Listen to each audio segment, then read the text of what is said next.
All right, yet another fun battle here. We have the Cincinnati Bengals and the Pittsburgh Steelers. Pittsburgh Steelers still remain the only undefeated team up to this point, but things are starting to get a little bit shaky there with Big Ben currently on the COVID IR list. Does look like there's no real concern about him not getting activated prior to game time. Doesn't look like he actually had a positive test. It was more so he was in close contact with someone who did. So as long as he's able to continue to put out negative tests, look like he'll be able to rejoin the team this weekend. So I'm not really too concerned about Big Ben in this one, but obviously dealing with those the light knee injury that could have been pretty devastating had his feet been in the wrong place. That could have changed the entire complexity of the season for the Steelers. Hope Big Ben can stay healthy. So going into this game, 45.5 over under. The Steelers defense still keeping that line pretty depressed. Steelers are favored to win this one by 7.5 points. Now, the Bengals have been a pretty porous defense for fantasy points, giving up the 7th most points to quarterbacks in the last 5 weeks, 17th to running backs and receivers, and the most points to tight ends, whereas the Steelers have been consistently good against quarterbacks, running backs, and tight ends, and pretty weak against receivers.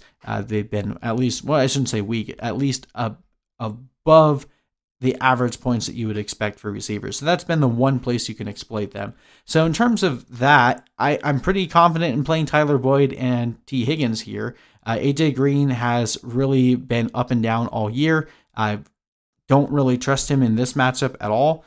Joe Burrow, someone that you might be able to talk me into flexing, but I think he'll have enough times where he's running for his life. He's probably going to commit quite a few turnovers in this one. Should get sacked a bunch with that terrible Bengals offensive line. So I'm not too excited about starting him. And then it looks like Joe Mixon was not able to recover from that injury ailment with his foot that is leading to him missing time before the bye week. Coming off of the bye week, we were hoping he'd be back. Doesn't look like he's going to make it back for this game. So that leaves us with Gio Bernard. Not very excited playing him against the Steelers, though. Probably going to end up having to play him based on how many other injuries or bye weeks you have. But if you can find another option, I would try to pivot off of Gio Bernard.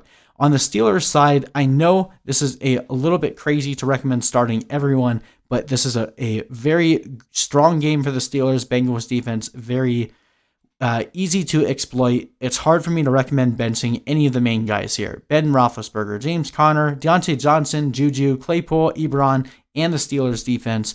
Like I said, probably not going to see explosive games from all of these guys, but I think they all give you a decent enough floor and a high enough ceiling chance that they should all be considered as starters for your team this week. Steelers should win this game pretty decisively. I've got them winning 35-27.